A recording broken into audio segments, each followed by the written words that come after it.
Hello guys, how are you? I'm Hardeep Singh. Welcome back to your own YouTube channel. IELTS updates and recent exams. For more updates related to recent IELTS exam writing test topics, listening, reading, practice test, and speaking, you got guesswork. Please, guys, participate in everyday listening and reading practice test to achieve your desired band score in your actual IELTS exam. Please hit the like and subscribe button. Press the bell icon for the upcoming notifications. Don't forget like, subscribe and share my YouTube channel and my Facebook page, IELTS updates and recent exams. Part 1. You will hear a conversation about a New Year's party. First, you have some time to look at your questions 1 to 4.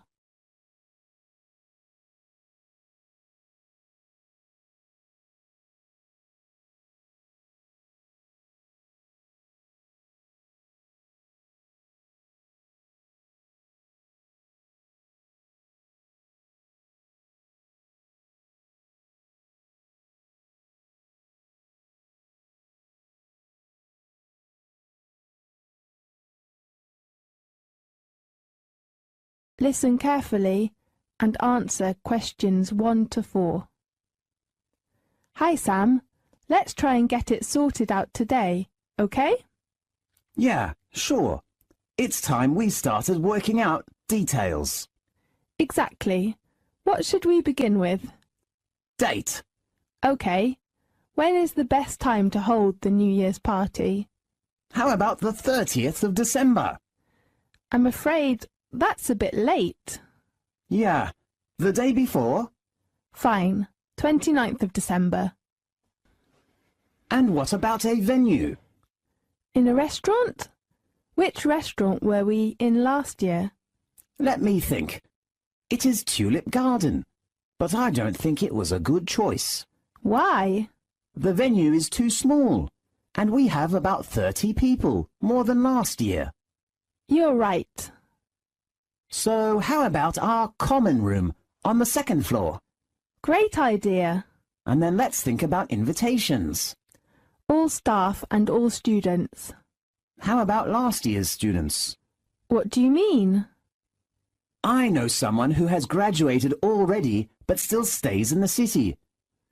He might want to come to next month's graduation ceremony. Fine, I will confirm the person later. Right. How about the cost?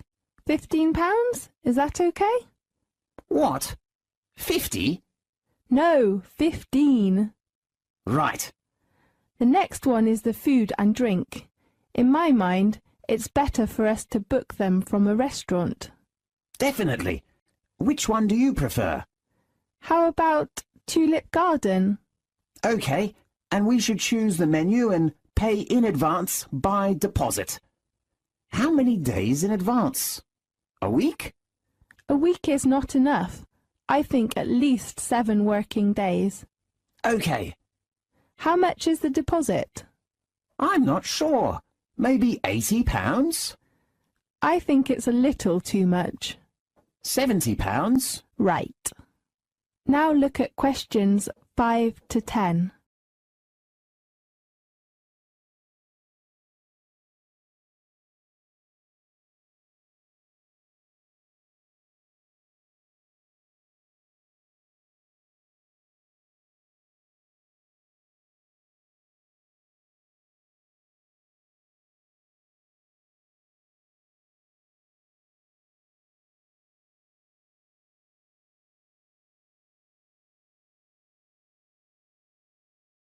Now listen and answer the questions 5 to 10. Well, let's talk about the menu. Yes. Appetizer first. What was it last year? I remember there was fruit juice and onion soup. Do you want to change? Yes, I didn't like that soup. Maybe we can order tomato soup instead of onion soup. Is that okay? Good. And the next one is main course. How about chicken or beef? I prefer a roast dinner. Good idea. And the third one is vegetables. How about a vegetable salad? Fine. What vegetables do you prefer? Carrot and tomato. Yeah. And potato and corn? Yes, I like corn. It is good for the eyes. Really? Yes. And pea and onion? Okay, and how about lettuce and cucumber?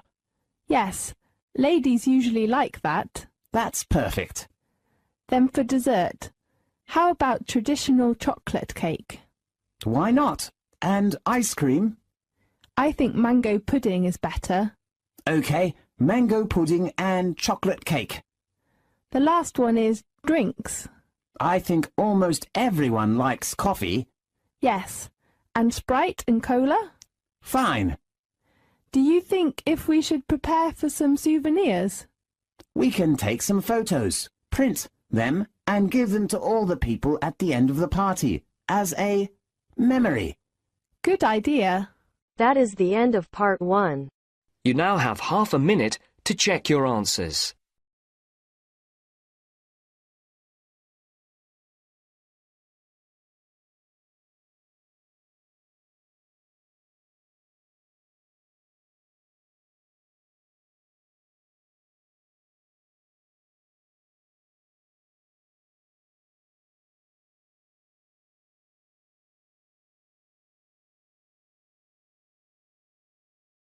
Now turns to part 2. You will hear a conversation about a computer centre in campus. First, you have some time to look at questions 11 to 17.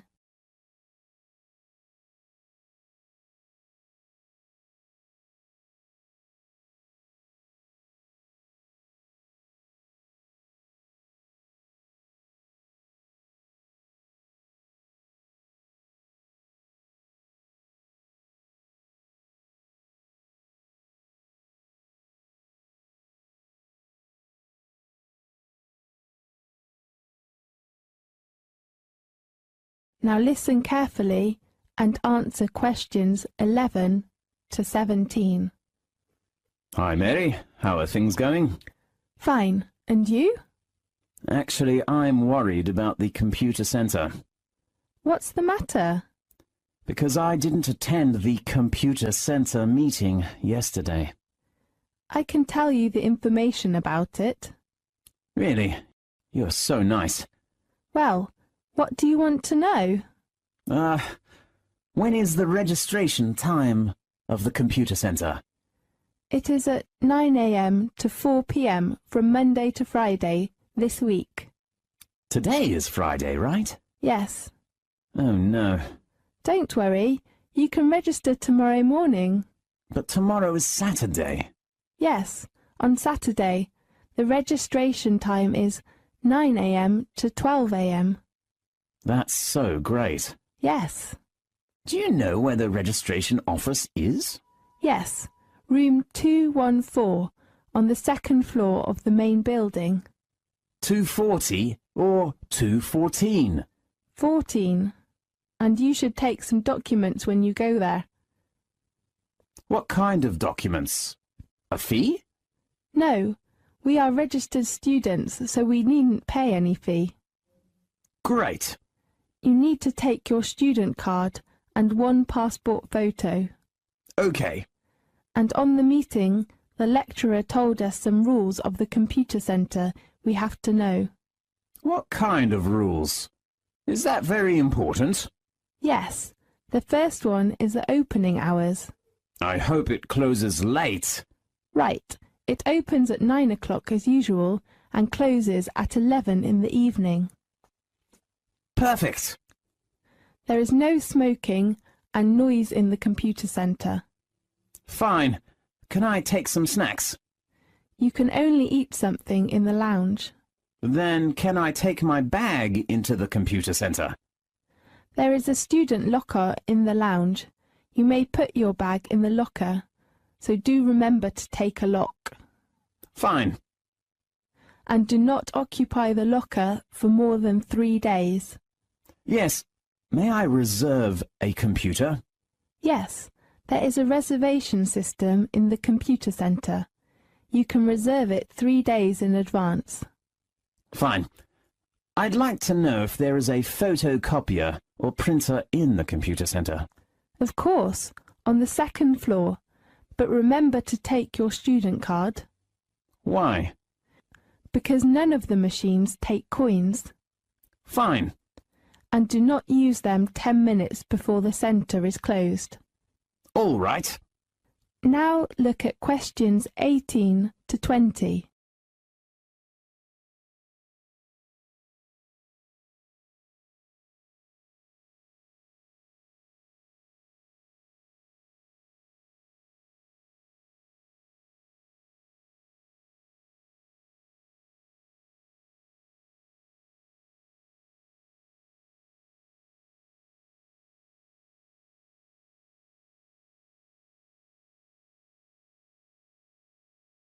Now listen to the tape and answer the questions 18 to 20.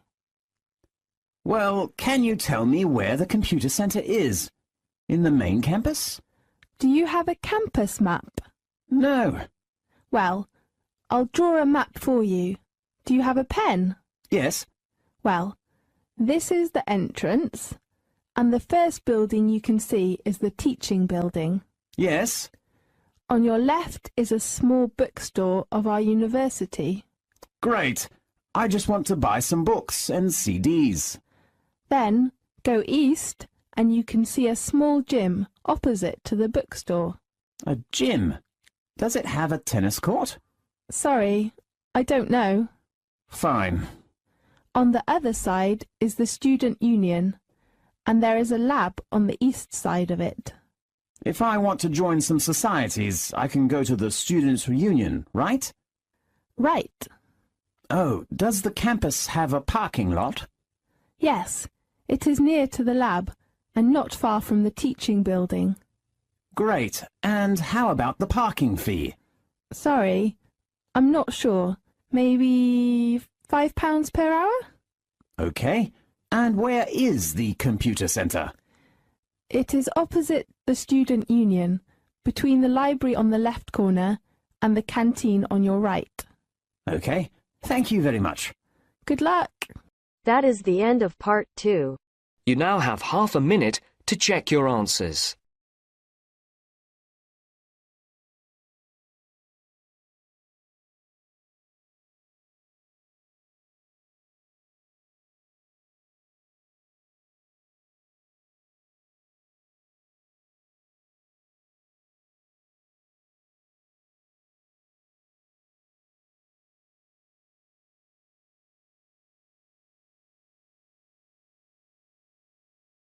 Now turns to part 3.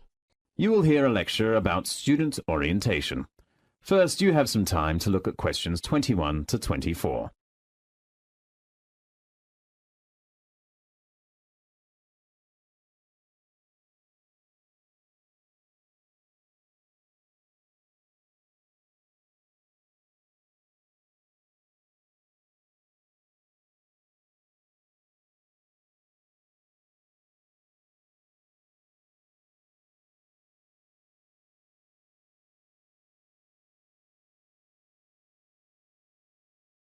Now, listen carefully and answer questions 21 to 24.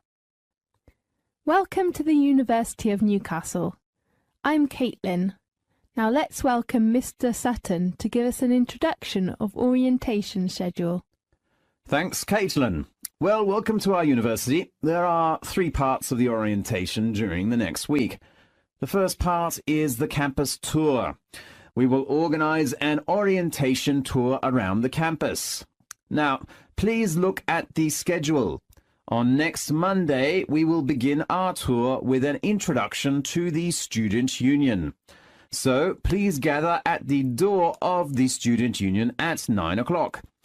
After visiting the building first, we will help all students to apply for the Student Union card. So please take one passport photo when you attend the orientation. Usually there are some departments such as a travel agency, insurance, and so on. You can enjoy your lunch in campus, perhaps at the canteen. At 2 o'clock in the afternoon, we will all visit the library. A lecturer at the library will give you an introduction. How to apply for a library card, how to borrow reference books, and how to use the facilities in the library. As you know, you will spend lots of time in the library for your future studies, so the introduction is very important for you. On Tuesday, we will visit the computer center. All students can get a username and a passport. You can also register your laptop in the center if you have it. There are some rules of the computer center, especially regarding the use of the printer and the photocopier. After lunch, the next station is the sports center. I am sure you will all be very excited about our facilities. There are also many different societies. You can join in any of them according to your interests and apply for a membership. Now look at questions 25 to 30.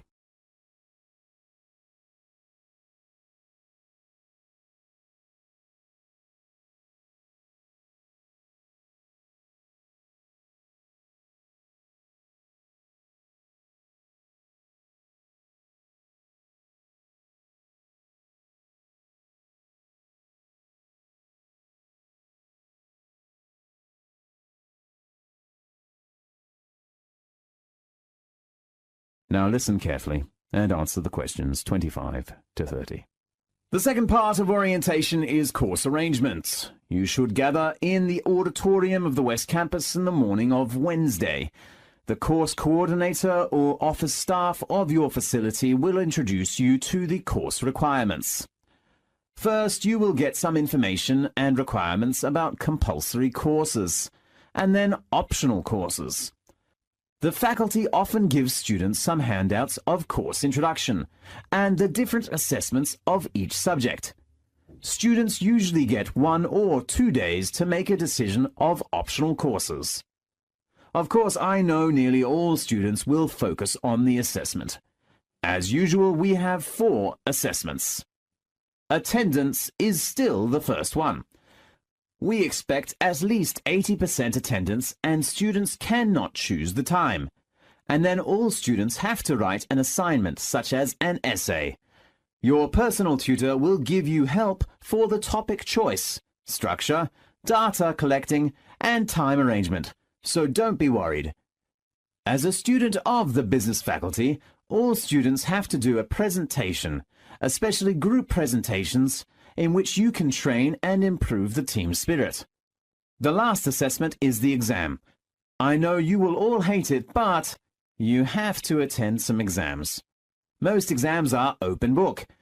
Isn't it a busy day on Wednesday? You will have a free morning on Tuesday. We hope all students can come to department offices to get a curriculum and hand in your optional course form in the afternoon. The last part of orientation is a party for all new students.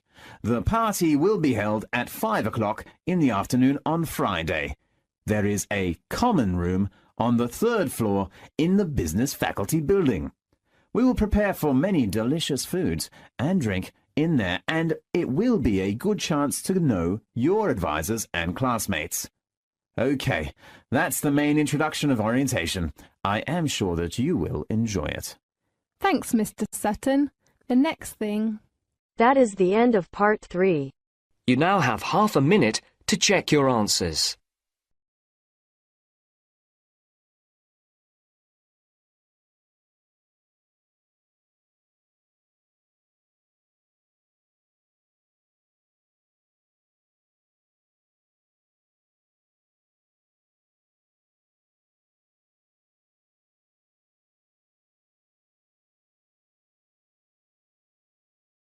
Now turns to part 4.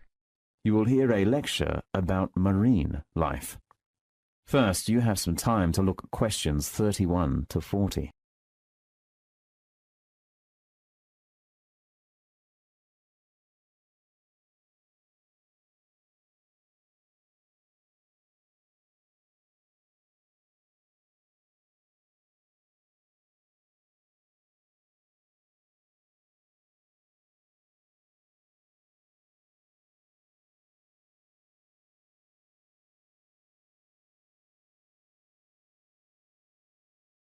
Now, listen carefully and answer questions 31 to 40. How many fish are in the sea?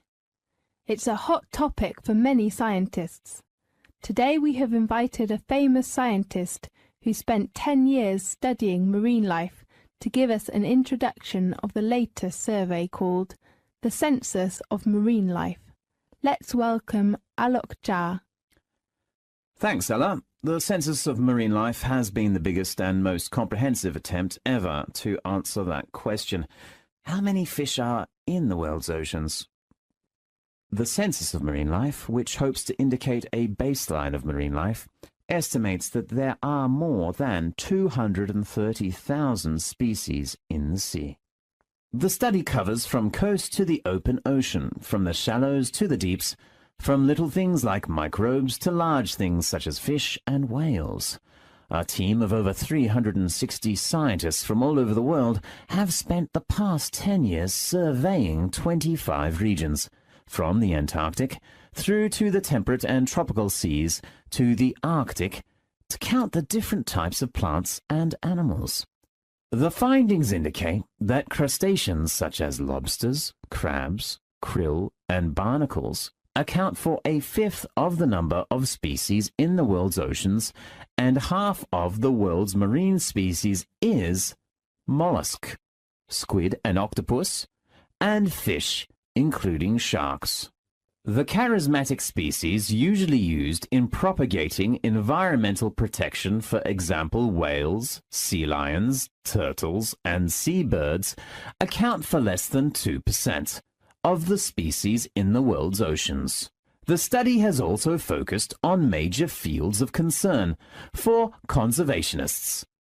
In every region, they got the same experience of a major collapse of what were usually very abundant fish stocks or crabs or crustaceans that are now only 5 to 10% of what they used to be. The main reasons include overfishing, degraded habitats, and pollution. But more problems are presented. Rising water temperatures and acidification brought by climate change and the growth in areas of the ocean that are low in oxygen and therefore unable to support marine life. The Census of Marine Life shows that enclosed seas, such as the Mediterranean Sea, the Gulf of Mexico, China's shells, the Baltic, and the Caribbean, have the most threatened biodiversity. The pollutions in enclosed seas are mainly from chemicals or garbage that people throw into it. Dense coastal populations of humans also tend to be packed along enclosed seas, meaning rising contaminations and extraction of more biodiversity from the water. The Mediterranean Sea, which contains around 17,000 identified species, has been a region with high threat. Scientists in our team studying the Mediterranean identified problems related to increased litter from shipping and munitions across the sea, as well as bombs discharged during the Kosovo War. The Mediterranean also has to face problems with invasive species, displacing the creatures that already live there. The Census of Marine Life shows that the Mediterranean Sea has the most alien species, more than 600, among all the 25 regions that have been surveyed. It looks like the region with coral reefs has always had a very high rate of speciation. It also has a very diverse range of habitats, from the deepest regions of the ocean to large regions of shallow seas which can afford coral reefs. The most diverse regions identified by the Census of Marine Life are around Australian and Japanese waters, which contain more than 30,000 species each, and are among the most biologically diverse in the world. Next in line are the oceans of China, the Mediterranean Sea, and the Gulf of Mexico. Besides algae and the seabirds and mammals that travel around the sea, viperfish has been regarded as the most cosmopolitan marine creature by the Census of Marine Life. Its presence was recorded in around a quarter of the world's seas. and for every marine species of all kinds known to science. Scientists of the Census of Marine Life estimate that at least 4 have yet to be discovered. For example, about 70% of species of fish have been discovered, but for most other groups, likely less than 1/3 are known. Our research team has found the number of marine fish species was about 16,764 and was growing at around 100 a year. So scientists estimate that there are almost 22,000 fish species in the world's oceans. The most fruitful potential areas for discovery include the tropics, deep seas, and southern hemisphere. Although most ocean organisms still remain nameless, and their numbers unknown at the end of the Census of Marine Life, we still gained an important and exciting start. Definitely. That's a great achievement. Thank you very much. Okay, thanks to Alok for giving the amazing information about marine life. Next week we will... That is the end of part 4. You now have half a minute to check your answers. So guys, don't forget like, subscribe and share my YouTube channel and my Facebook page, IELTS updates and recent exams. For more updates related to recent IELTS exam writing test topics, listening, reading, practice test and speaking, you got guesswork. Please guys, participate in everyday new IELTS listening and reading practice tests to achieve your desired band score in your actual IELTS exam. For more IELTS material, visit my official website www.ieltsupdatesandrecentexams.com. The link is given below in the description. If you need PDF files of latest IELTS material, then please join my Telegram channel. So guys, please write your score below the comment section. Again, thanks for listening. God bless you all guys. Stay tuned, stay safe.